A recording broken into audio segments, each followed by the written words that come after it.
Guys, welcome back to my channel Anushree's blogging diary. আমার ছোট্ট পরিবারে তোমাদের অনেক অনেক স্বাগতম। তোমরা সবাই কেমন আছো? আশা রাখছি ভালো আছো, আমিও ভালো আছি। তো গুড মর্নিং বলার সাথে সাথে আমি ব্লগটা শুরু করে দিয়েছি। আর এই ব্লগটা হচ্ছে গত মঙ্গলবারের, যেদিন পূর্ণিমা পড়েছিল। তো কি হয়েছে, মা স্বপ্ন দেখেছে কিছুদিন আগে যে মা স্বপ্নের মধ্যে বিপদনাশিনী মার আরাধনা করছে। তো সেই হিসেবে মা ভাবছে যে না, একটা পুজো দিতেই হবে। বিপদনাশিনী পুজো বৈশাখ মাসে করাটা ভালো, যেহেতু বিপদনাশিনী পুজোর মাধ্যমে সমস্ত আপদ বিপদ কেটে যায়।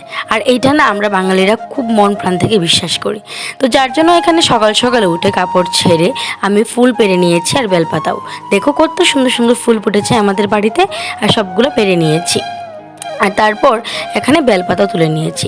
তো স্নানের আগে কাপড় ছেড়ে এগুলো তুলে রাখলে স্নান করে সুবিধা হয়। আর রিয়া দেখো এখানে সুন্দর করে দুব্বও তুলে নিয়েছে। আর তারপর মা স্নান করে চলে এসেছে ঠাকুর ঘরে কাজ করতে। এখানে মা দিয়ে দিয়েছে আলপনা, তারপর ঘরটাও স্থাপন করে নিয়েছে।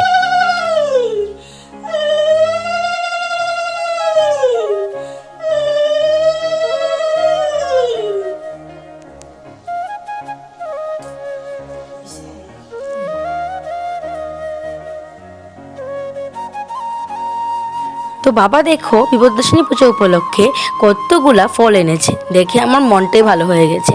আর মা কী করেছে, সবগুলো ফল সুন্দর করে কেটে কুটে এখানে ভোগের জন্য রেডি করে নিয়েছে।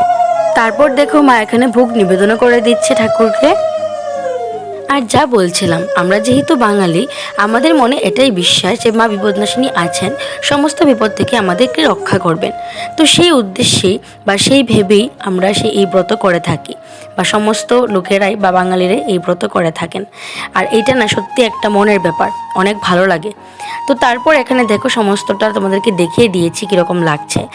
আর আমি না একটা জিনিস লক্ষ্য করেছি, যতবারই পুজো হয়, যতবারই সাজানো গোছানো হয়, প্রত্যেক বাড়ি কেননা আলাদা আলাদাভাবে সুন্দর লাগে। মানে কি বলবো, প্রত্যেক বাড়ির যেন আলাদা একটা সৌন্দর্য। ঠাকুরঘরের কাজগুলো না, যেমন সিংহাসন সাজানো বলো, ভোগ নিবেদন বা ভোগ সাজানো বলো, সবগুলো যেন আলাদা আলাদা একটা সৌন্দর্য আছে। তারপর এখানে মার কাকিমণি পুজো দিয়ে দিয়েছে। আর এখন আমি বসে পড়েছি পাঁচালি পড়তে। মাও আমার সাথে বসে পড়েছে। পাঁচালি পড়ার সময় পাঁচালি পড়াশোনা নাকি খুব ভালো। তো তারপর এখানে দেখো মা এসে পড়েছে গঙ্গার ঘাটে, মানে আমাদের পুকুর পাড়ে ঠাকুরের উদ্দেশ্যে, মানে মা গঙ্গার উদ্দেশ্যে একটা ভোগ নিবেদন করতে হয় তার জন্য। তো প্রথমে এখানে মা ধূপদীপ দেখিয়ে ভালো করে ঠাকুরকে এখানে আরতি করে নিয়েছে। তারপর সিঁদুরটা দিয়ে এখানে জলে দিয়ে দিয়েছে, তারপর দিয়ে দিয়েছে তেল। তো বিপদনাশিনী পূজার এটাই নিয়ম, মা গঙ্গাকে এইভাবে আরাধনা করতে হয়।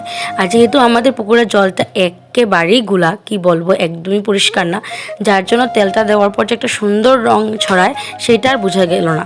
তারপর দেখো এখানে মা ভোগটা দিয়ে দিয়েছে। আর আমাদের যেহেতু ঘাটটার একটু সমস্যা আছে, তার জন্য মা পাড়ে এসে দিয়ে দিয়েছে। আর দেখো এখানে আমরা ঠাকুর গঙ্গাকে আরাধনা করে এখন চলে যাচ্ছি আবার ঘরে।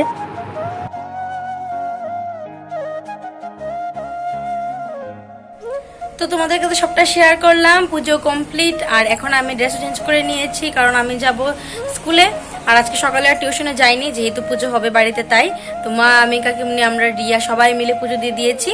এখন গঙ্গাকে ভোগ বসানো কমপ্লিট। তো এখন স্কুলে যাব প্রসাদ খেয়ে। তো স্কুলে গিয়ে আবার দেখা হচ্ছে। তো দেখো এখানে এসে পড়েছি আমি স্কুলে। আর এখানে বাচ্চারা সবাই কত সুন্দর পড়াশোনা করছে, দেখে কি ভাল লাগছে। আর এখন যেহেতু স্কুলে অনেকগুলো স্টুডেন্ট হয়েছে, তাই পড়াতেও মজা লাগে। তারপর দেখো এখানে এসে বাড়িতে দেখছি আরেকটা বাচ্চা। ও মা, এটা কে? এটা দেখি আমার মাম্মাম সোনা। দেখো এখানে কত সুন্দর আমাকে দেখে হাসি দিচ্ছে। আমি ঘরে এসে রেস্ট করছিলাম, অমনি বনু আর মাম্মাম চলে এসেছে, যেহেতু বিপদনাশিনী পূজা হয়েছে তার জন্য। আর দেখো এখানে পুচকি সোনাটা কি সুন্দর খেলা করছে। আর ও না যে সুন্দর হামাগুড়ি শিখেছে, কি বলবো।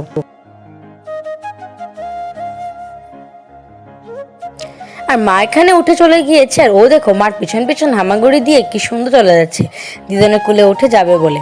যা বুঝতে পারে, কি বলবো। আর মাকে ও এত ভালোবাসে, যখনই আসবে মার কোল থেকে নামবেই না। আর এখানে দেখো বনু আর সবাই মিলে কি সুন্দর গল্প করছে। এখানে দেখো মামা ভাগ্নি কি সুন্দর একসাথে খেলা করছে।